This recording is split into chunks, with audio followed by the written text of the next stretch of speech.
علی گوہر بلوچ صاحب، تحریک انصاف الیکشن لڑنا چاہتی ہے، تحریک انصاف کیمپین چلانا چاہتی ہے، کارنر میٹنگز کرنا چاہتی ہے، جلسے کرنا چاہتی ہے، لیکن اس کے لوگ بار بار گرفتار ہو جاتے ہیں۔ جو ماحول ہے وہ آپ کے اور پورے ملک کے سامنے موجود ہے۔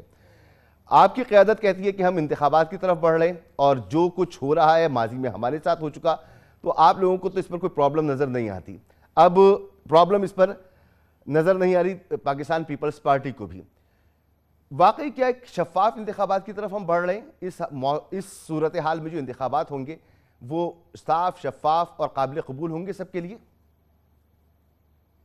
بسم اللہ الرحمن الرحیم۔ دیکھیں مسعود رضا، پاکستان مسلم لیگ نون جو ہے وہ ہمیشہ اپنی کارکردگی کی بنیاد پر عوام کے سامنے رہی ہے،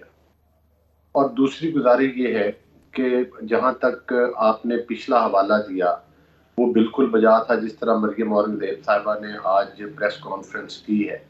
اور اس میں انہوں نے بڑی وضاحت کی ہے اس بات کی کہ جو پچھلے 5 سال تھے ان میں پاکستان مسلم لیگ کے ساتھ، ہماری قیادت کے ساتھ جس طرح سے جھوٹے مقدمات بنا کر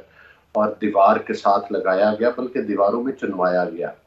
2 سال ضمانتیں نہیں ہوتی تھی، 90 دن کے نیب کی کسٹڈی میں ریمانڈ لیے جاتے تھے، اور ہر قسم کی وکٹمائزیشن کی گئی۔ اس پر یہی اس وقت پی ٹی آئی اور چیئرمین پی ٹی آئی بغلے بجاتے نظر آتے تھے، اور بڑے بنگو بانگ دعوے کرتے تھے۔ کبھی کہتے تھے کہ میں نواز شریف کا اے سی اتروا دوں گا، اور ان عقوبت خانوں کے اندر بھی انہوں نے کیمرے لگائے ہوتے تھے، اور ان کی روح کو تسکین اس وقت ملتی تھی جب یہ ہماری جتنی بھی لیڈرشپ تھے، انکلوڈنگ رانا ثناء اللہ، خواجہ آصف صاحب، دیگر ہمارے خواجہ صادفی، جب یہ دیکھتے تھے کہ ان کو آیا کوئی جیل میں سہولت تو نہیں دی گئی۔ آج اس کے برعکس ان کے بیرکوں کے سائز بھی بڑے کیے جاتے ہیں، وہاں پر جم بھی بنائے جاتے ہیں، بکرے اور دیسی مرغے بھی فراہم کیے جاتے ہیں، اور دیگر سہولیات بھی دی جاتی ہیں، ٹیلی ویژن بھی چلوائے جاتے ہیں۔ بہرحال ہم تو اس چیز کے قائل بھی نہیں ہیں کہ ان کے ساتھ کوئی اس طرح کا سلوک ہو، کسی کے ساتھ بھی ہو، لیکن یہاں پر ایک چیز کی وضاحت ضروری ہے۔ جو چیئرمین پی ٹی آئی کی گورنمنٹ تھی وہ ایک یقیناً سلیکٹڈ گورنمنٹ تھی، لیکن اس کو ایک جمہوری طریقے کے ساتھ عدم اعتماد کے ذریعے ہٹایا گیا تھا۔ لیکن اس ہٹانے کے بعد جو انہوں نے رویہ اور طریقہ روش اختیار کی، وہاں یہاں پر آ کر یہ وضاحت کرنا ضروری ہو جاتا ہے کہ آیا وہ ایک سیاسی پارٹی ہیں یا دہشت گرد پارٹی ہیں۔ جس طرح سے کہ 9 مئی کے واقعات انہوں نے کیے، اور اس کی کڑیاں ان کی سابقہ جو انہوں نے پروٹیسٹ آپ کے کیا نام کے سمجھتے ہیں اوپر ملک میں علی گوہر بلوچ صاحب؟ دیکھیں میں تو آپ کیا آپ سمجھتے ہیں؟ نون لیگ کا ٹریک ریکارڈ دیکھ لیں، آپ پاکستان پیپلز پارٹی کا ٹریک ریکارڈ دیکھ لیں، آپ دیگر سیاسی پارٹیوں کا ٹریک ریکارڈ دیکھ لیں، کسی سیاسی پارٹی نے، ہر پارٹی جو ہے وہ کسی نہ کسی وقت میں ان مراحل سے گزری ہے، اور آپ دیکھ لیں کہ اس کے باوجود کیا نون لیگ نے جو ہے وہ آگ لگائی شہروں میں، کیا موٹر ویز جلائے، کیا شہداء کی جو یادگاریں تھیں ان کو توڑا، شہداء کے مجسموں کو توڑا، کیا کسی ریڈیو اسٹیشن کو جلا دیا آگ لگا کے؟ یہ تو دہشت گرد پارٹیز کرتی۔ میں تو سمجھتا ہوں کہ ان کا بالکل بھی، میں ان کو ایک پولیٹیکل پارٹی نہیں سمجھتا ایک سیاسی ورکر کی حیثیت سے، چونکہ کسی بھی، یا تو کہیں نا کہ نون ٹھیک، لیگ یا پیپلز پارٹی یا دیگر پارٹیز کا آپ کمپیریزن کریں کہ انہوں نے جب ان کے اوپر یہ ٹائم تھا تو انہوں نے، ہم تو اس سیاسی دھارے کا حصہ بنے، ہم نے تو ان دھاندلیوں کے باوجود اسمبلیوں کے اندر بیٹھے باہر نکل کے دھرنے نہیں دیے، اور کوئی سپونسرڈ قسم کے دھرنے نہیں دیے ہم تو پھر بھی علی اس گوہر بلوچ جمہوری صاحب، ریئیکشن تاریخ میں موجود ہے۔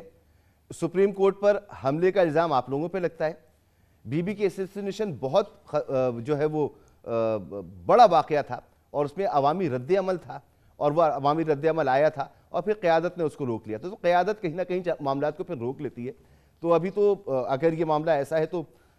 تحریک انصاف کی قیادت کو اس میں بک ہونا چاہیے تھا، کیسز چلنے چاہیے تھے۔ بہرحال عامر اللہ سرانا صاحب، میں چھوٹی سی علی گوہر بلوچ صاحب جو گزارش گفتگو کرتا کر ہوں، رہے ہیں، جی کہیے۔ میں صرف 2 لفظ دیکھیں، جب بی بی کی شہادت ہوئی جی تھی تو وہ یقینی طور پر ان کو مطلب ہے اس وقت جو قتل کیا گیا تھا، اور وہ بالکل ایک ریئیکشن تھا اس وقت، اور وہ صریحاً ایک عوامی ریئیکشن تھا، اس میں کوئی ڈکٹیشن نہیں تھی، وہ کوئی پری پلانڈ نہیں تھا۔ دوسری بات یہ ہے کہ آپ دیکھ لیں کہ جب چیئرمین پی ٹی آئی کو گرفتار کر کے عدالت میں لایا گیا، تو آج جس وقت کے 9 مئی کے واقعات ہوئے اس سے ویری نیکسٹ ڈے انہوں نے عدالت میں بیٹھ کے کیا بیان دیا؟ جب انہوں نے کسی انٹرنیشنل میڈیا سے گفتگو کی، انہوں نے کہا کہ اگر میرے ساتھ دوبارہ یہ کیا گیا تو پھر میں دوبارہ یہی کچھ ہی ہوگا پاکستان کے اندر.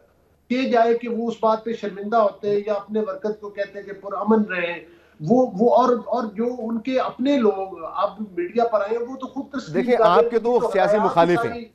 علی بھائی، آپ کی یہ گفتگو ٹھیک ہے ہم نے سنی، لیکن آپ کے وہ سیاسی مخالف ہیں. آپ کو تو سوٹ کرتا ہے کہ آپ کے سامنے آپ کی اپوزیشن کھڑی نہ ہو.